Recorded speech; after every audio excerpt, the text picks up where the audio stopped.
A fé move montanhas e atravessa oceanos.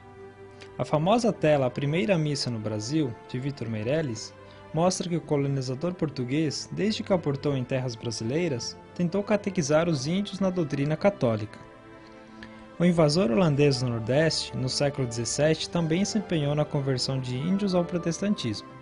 É o que mostra o livro A Primeira Igreja Protestante do Brasil, Igreja Reformada Potiguara, lançado durante a programação do REF 500, evento em comemoração aos 500 anos da Reforma Protestante, realizado na Universidade Presbiteriana Mackenzie. Está chegando até você o programa Redescobrindo a Reforma, produzido pela TV Mackenzie para comemorar o aniversário de 500 anos da Reforma Protestante. No programa de hoje nós recebemos uma convidada muito especial, a professora Jaqueline de Souza, que foi também aluna no programa de pós-graduação em Ciências da Religião da Universidade Mackenzie e hoje é professora da Universidade Regional do Cariri e também é doutoranda em História pela Universidade Federal Fluminense.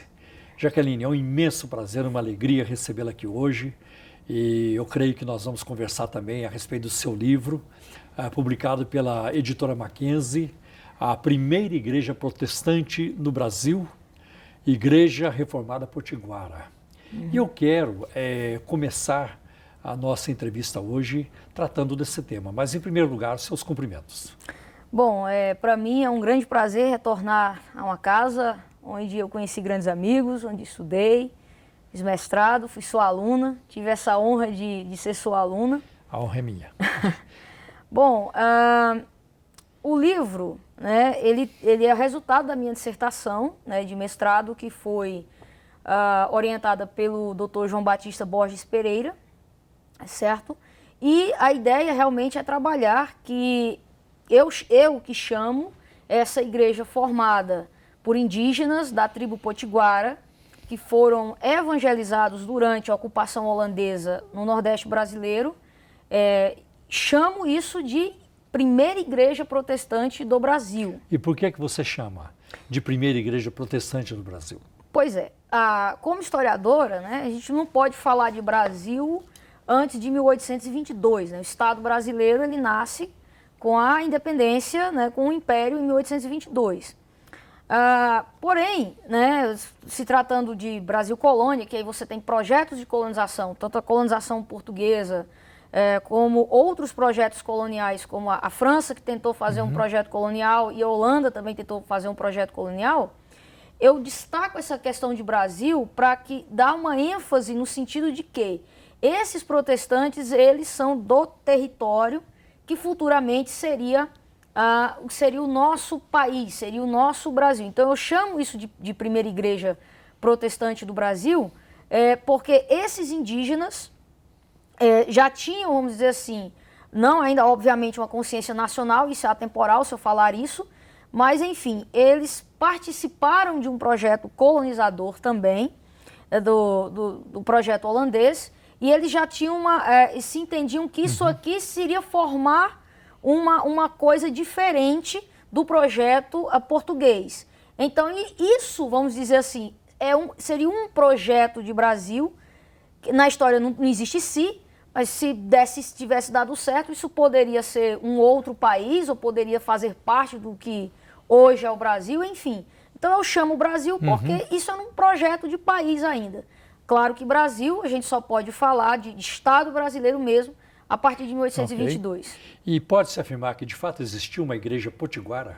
Sim, pode-se afirmar sim, porque se pegarmos a própria definição do que é igreja, o próprio Jesus Cristo falou o que é igreja, onde 2 ou 3 estiverem reunidos no meu nome, então ali se tem uma igreja. O primeiro contato entre holandeses e potiguaras se deu em 1625, quando a frota do famoso pirata Baldwin Hendrickson, que vinha inclusive ajudar na Bahia, porque houve a primeira ocupação em 1624 e 1625, ele vinha ajudar, mas aí chegou já tarde, decidiu voltar do meio do caminho, e aí voltando ali pela Paraíba, ponto mais ao ocidente do Brasil, para parar, para pegar comida, água, enfim, para levar para a viagem de volta à Holanda, Coincidentemente, havia uma reunião da tribo potiguara, da liderança potiguara. E aí alguns índios embarcam com ele para a Holanda, certo? Esses índios já tinham resquícios de se falar francês, porque havia um contato entre eles e piratas franceses. Quando eles chegam lá, então já começa o trabalho de evangelização. E pelo menos 2 nós temos certeza que se converteram na Holanda, que foi o Pedro Poti e o Antônio Paraupaba. Então preenche o requisito 2 ou 3 de Jesus Cristo. Então temos uma igreja. De uma igreja potiguara. Temos uma igreja potiguara. Professora Jaqueline, o período holandês ele vai de 1630 a 1654. Mas do seu ponto de vista, ele vai de 1625 a 1692. Por que essa mudança? Bom, veja, no livro eu trabalho a primeira igreja protestante do Brasil. Então essa é a temporalidade da igreja, que para mim ela é anterior à ocupação, que é 1630, e ela é posterior à expulsão, que é em 1654. Por quê? Aí a resposta está, em 25, a resposta está na primeira pergunta. Se eu estou trabalhando em igreja, se você tem a conversão de 2 pessoas, eu tenho uma igreja. Então essa igreja ela é indígena, que começa na sua espacialidade na Holanda, vamos dizer assim, e aí eles vêm, fez o trabalho de evangelização, você tem a consolidação dessa igreja. Quando os holandeses partem, né, depois da Guerra dos Guararapes, o que acontece? O que acontece com esses índios? Eles vão tentar sobreviver. Alguns foram em frotas holandesas para outras colônias, inclusive para Nova Amsterdã, que hoje é a famosa cidade de Nova York, foi ocupada depois pelos ingleses, né? E aí alguns ficam aqui, ficaram refugiados na Serra da Ibiapaba, lá no meu Ceará. Okay. Né? Hoje é a cidade de Viçosa do Ceará, tá certo? E aí alguns ficam por aqui. O último registro que eu encontrei do que eu entendo ser um índio protestante foi de uma carta do governador de Pernambuco falando sobre a Guerra dos Bárbaros, que foi uma guerra que se estendeu no interior do Nordeste brasileiro, que os índios se uniram contra a colonização portuguesa no interior. E aí existia a prisão de um tal de João o Pregador. Olha aí. João o Pregador. Então, nós sabemos muito bem que no século XVII, essa expressão de prédica, predicante, pregador, era algo muito exclusivo aos pastores protestantes. Né? E um dos índios que foram ensinados e chegaram a ser um oficial dentro da Igreja Reformada Holandesa, no cargo de mestre-escola, foi João Gonçalves. Esse João Gonçalves ele foi um secretário particular de um pastor inglês chamado Thomas Kempis, que ele foi um pastor que trabalhou no Ceará durante o governo do Matias Beck. Então, quando você une uma coisa com a outra, o João Gonçalves era o mestre-escola que tinha a maior, vamos dizer assim, proximidade com o trabalho pastoral. Com a expulsão dos holandeses, eles se refugiam na Serra da Ibiapaba. E quem Portugal manda para tentar recatolizar é nada mais, nada menos do que o grande Antônio Vieira, não é pouca coisa. Antônio Vieira era o maior nome da ordem jesuíta da sua época. E aí ele troca cartas com as lideranças indígenas, isso está tudo registrado no relatório que ele faz à missão, né? E aí ele diz assim, essa aqui é a Genebra dos Sertões, que esses índios estão mais calvinistas ou luteranos do que se tivesse nascido em Genebra ou na Alemanha. Okay. Então, para que você entenda que haja uma, vamos dizer assim, uma firmeza doutrinária, tem que ter um pastor lá. Acredito que seja o João Gonçalves, e aí muito provavelmente ele poderia ter sobrevivido até 1692 com o nome de João Pregador. Professora Jaqueline, por que os holandeses vieram para o Brasil? Logo depois do intervalo. Continue conosco.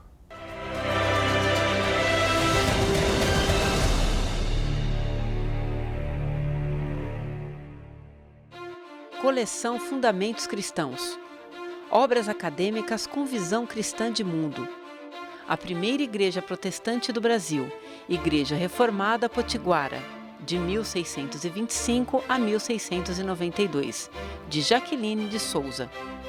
A obra relata o surgimento da primeira igreja protestante em solo brasileiro, fruto da ocupação holandesa no Nordeste, de 1630 a 1654.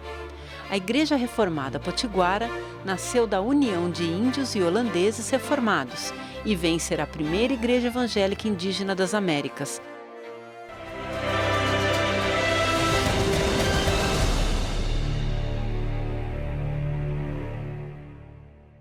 Estamos de volta com o programa Redescobrindo a Reforma e hoje entrevistando uma pessoa muito agradável, muito querida, que é a professora Jaqueline de Souza, falando sobre a primeira igreja protestante no Brasil, Igreja Potiguara, os projetos, né, externos em relação ao Brasil, dos holandeses, dos franceses, muitas informações.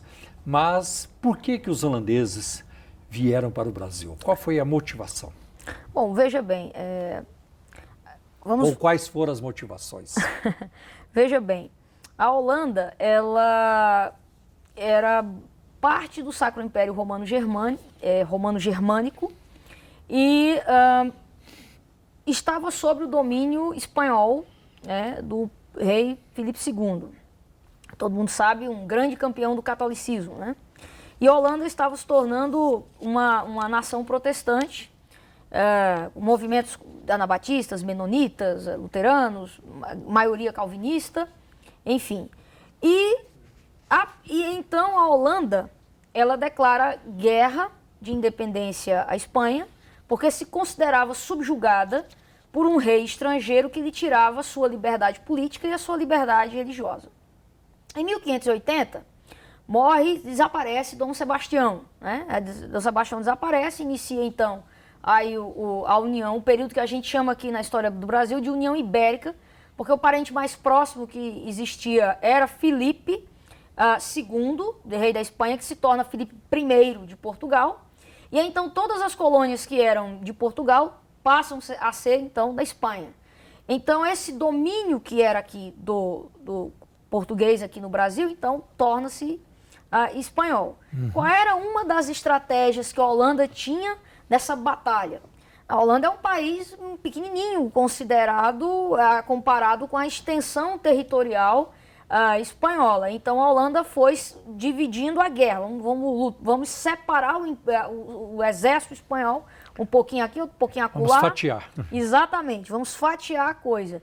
E aí então, eles eram melhores no mar, né? Os holandeses se dão muito bem com água. Então, o Brasil estava sendo visado dentro dessa guerra mundial. Charles Boxer chama, na verdade, de Primeira Guerra Mundial essa disputa entre o Império Espanhol e a República Holandesa. Então, o Brasil está dentro desse contexto. Também por causa da quantidade da produção de açúcar, que no século XVII vale como ouro. Então, o Brasil estava visado nesse sentido, dentro desse contexto de guerra mundial entre holandeses e espanhóis. Bem, os protestantes nos chegaram ao Brasil sem um alvo, sem um objetivo. E nós sabemos que eles tinham, um dos objetivos era a evangelização, desde os primeiros e os que vieram depois. Como é que se deu esse processo de evangelização? Muito bem. O próprio projeto de conquista aqui no Brasil parte muito dos calvinistas, porque a Companhia de Comércio Neerlandesa das Índias Ocidentais, a maioria dos seus acionistas eram calvinistas, inclusive o Sellings é um dos que mais proclama a tentativa de se vir para o Ocidente e criar uma companhia de comércio. Bom, o processo de evangelização, né, nós temos que entender as coisas dentro do seu contexto, né? Então, o processo de evangelização está não apenas no sentido de levar a verdadeira igreja de Cristo, porque os holandeses eles chamavam a sua igreja de a verdadeira igreja cristã. Então, não apenas nesse sentido de levar a verdadeira igreja de Cristo. É claro que também há um projeto de civilização, né, para que esses povos indígenas eles se tornassem de acordo com a cultura holandesa. É óbvio que existia isso, ninguém aqui vai ser ingênuo. É óbvio que a coisa não foi trabalhada assim de forma tão democrática. É lógico que eles chegaram, mostraram olha, é assim, a verdade é essa e tal, mas nós temos que entender que isso é o século XVII. Então, isso era o que se fazia no século XVII. Né? Os holandeses, inclusive, durante o período de Nassau, houve aqui a verdadeira liberdade, era no sul do Equador, não era no norte do Equador. Porque aqui você podia ser judeu e continuar vivo, podia ser católico e continuar vivo, ter as religiões indígenas e africanas e continuar vivo. A gente tem que entender que tolerância religiosa, hoje, é muito diferente para o século XVII. Tolerância religiosa é simplesmente você existir. Então, o papel do protestantismo, ele está não apenas, é claro, na questão teológica em si, de ganhar almas para Cristo, mas também no projeto de civilização. Claro que nessa época que você está falando, da qual você está falando, são muitas as personagens. Quais são os nomes mais importantes? Olha, quando a gente fala de Brasil holandês, obviamente o nome que mais se destaca é o Maurício de Nassau. Afinal de contas, o Brasil, ele foi a primeira grande personalidade a cruzar o Atlântico, vamos dizer, um cara que era primo de todo mundo lá, dos reis da Europa, enfim. Então é um sujeito que, o que o Nassau fez, o Nassau adiantou muita coisa, por exemplo, que Dom João fez, né?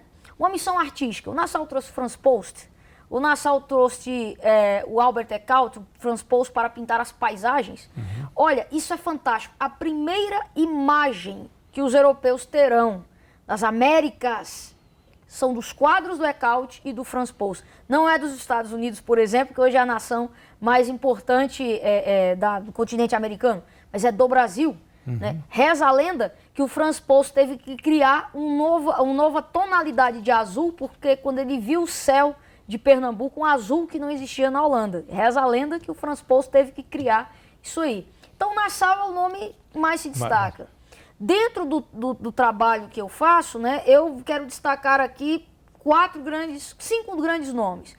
O Joaquim Soler, que na verdade é um espanhol, mas protestante, que vai se refugiar na Holanda, que ele é praticamente o pai das missões indígenas, ele que faz todo o projeto de evangelização, inclusive falando em várias línguas. Olha, primeiro você fala em espanhol com os índios ou em português, aí depois vamos ensinar as crianças o holandês, para que quando adulto já não precise mais trabalhar a língua portuguesa ou a língua espanhola.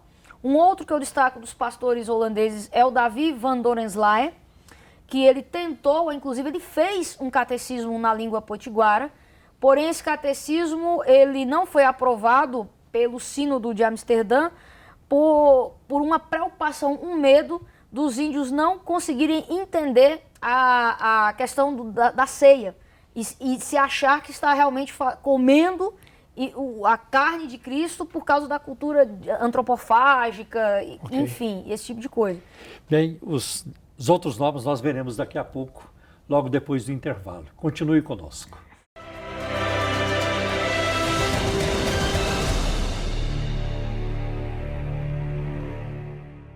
Coleção Fundamentos Cristãos. Obras acadêmicas com visão cristã de mundo. A Reforma em Livros. Protestantismo e História. Brasil e França na visão de Émile Leonard. Organizado por Marconi Bezerra Carvalho, o livro reúne artigos do renomado historiador francês, que foi professor da Universidade de São Paulo de 1948 a 1950. Dos 16 textos, alguns até então eram inéditos tanto no Brasil quanto na França. A obra é indicada para historiadores, teólogos, estudantes, pesquisadores e interessados na história do protestantismo no Brasil.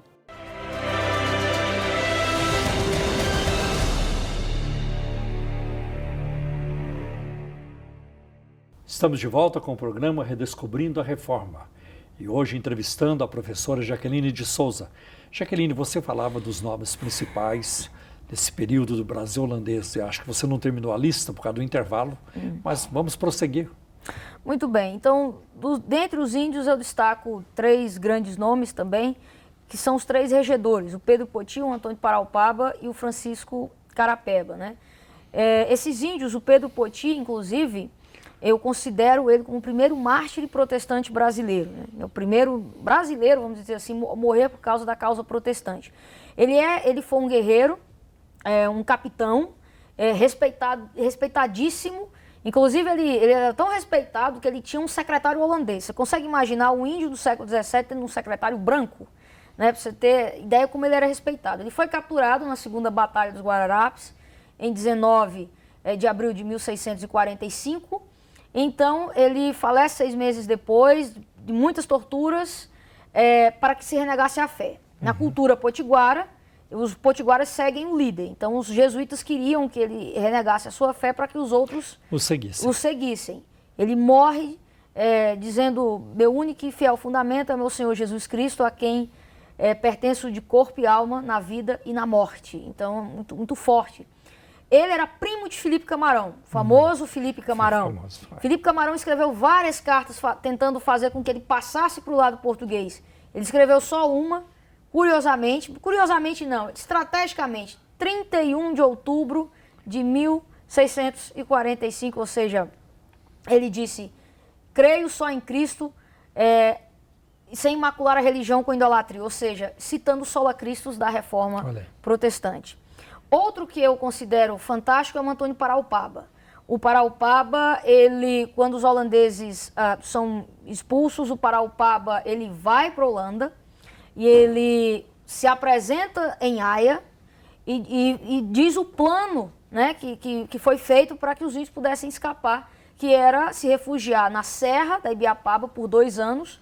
Ou os holandeses armavam eles e resistiam, fazer uma espécie aí de...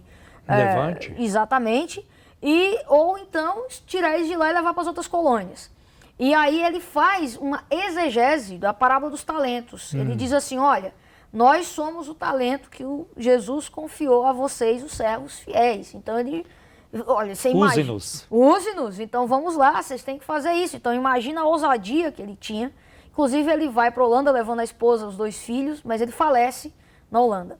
O Carapeba é outro que é enviado para uma colônia no Caribe para ensinar a produção de açúcar, e ele, desesperado, tenta sequestrar uma nau para tentar levar os índios daqui da Ibiapaba, mas aí desaparece as fontes sobre o Carapeba. Para mim, esses são os 3 dos índios, os 3 mais importantes, na minha opinião.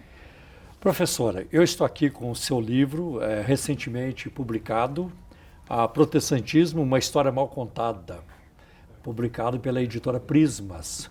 O que é que está mal contado nessa história, professora Jaqueline?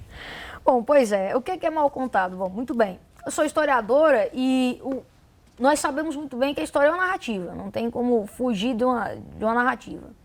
Né? Eu considero que essa história é mal narrada, vamos dizer assim, mal contada, porque no Brasil nós temos uma distância entre aquilo que é produzido no seminário por teólogos e aquilo que é produzido pela academia. Ou seja, não há um diálogo entre a teologia histórica e não há um diálogo entre a ciência histórica, porque muitas vezes o teólogo, ele, vamos dizer assim, ele se pretende a fazer história sem ter o que nós chamamos no jargão historiográfico de métier do historiador, sem ter o ofício, sem ter os instrumentos do historiador. Então, muitas vezes, o teólogo ele tenta se aventurar a fazer a história da igreja sem ter as ferramentas de trabalho do historiador. E aí fica, vamos dizer assim, para quem é um historiador profissional, não fica uma coisa muito boa, não fica com qualidade. E, por outro lado, os historiadores profissionais, que aí sim sabem trabalhar com espacialidade, temporalidade, com as metodologias, com as teorias, com todo o arcabouço teórico, enfim, muitas vezes se negligencia a teologia, como se fosse possível fazer a história de pessoas que têm fé sem conhecer os fundamentos dessa fé. Então, essa distância entre a teologia histórica e a ciência histórica no Brasil, com raríssimas exceções, e aqui eu gostaria de destacar um nome que, na minha opinião, é o melhor historiador profissional que é cristão hoje, que faz história do protestantismo, que é o professor Lindon de Araújo, da Universidade Federal do Maranhão, tá certo? E também, obviamente, o Martin Dreher, aposentado, foi muitos anos professor lá da Unicinos, né? Então eu considero que essa distância é que deixa tanto esse lado aqui como esse lado aqui mal feito. Então, para mim, o correto seria que tanto o métier do historiador fosse valorizado pelos teólogos, mas e os historiadores também valorizassem a teologia. Aí sim seria uma história bem contada. Muito bem. E quais são os seus próximos projetos? Bom, por enquanto, terminar o doutorado, que já é uma dor de cabeça muito grande. Sou orientada hoje pela professora Elisa Friurhalf Garcia, lá no programa de pós-graduação em História Social da UF, na Universidade Federal Fluminense. Então hoje meu projeto é terminar a tese, somente isso. Daí depois a gente vê o que é que faz da vida. Muito obrigado, professora Jaqueline. Foi uma alegria muito grande tê-la aqui conosco hoje. E você está assistindo, terminando de assistir o programa Redescobrindo a Reforma. Eu agradeço muito pela sua audiência e até o nosso próximo programa.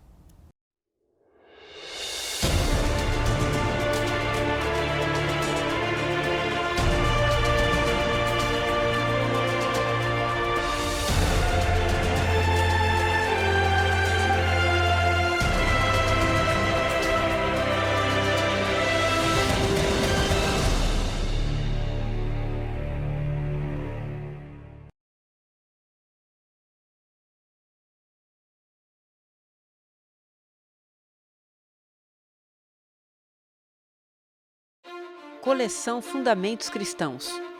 Obras acadêmicas com visão cristã de mundo. Educação escolar cristã. História, conceitos e práticas pedagógicas. Organizado por Davi Charles Gomes.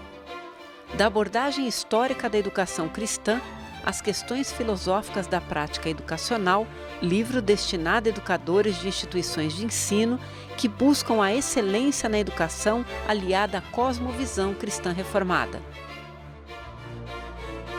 Entre a Bíblia e a Espada, uma análise da filosofia e da teologia política em João Calvino, de Gerson Leite de Moraes.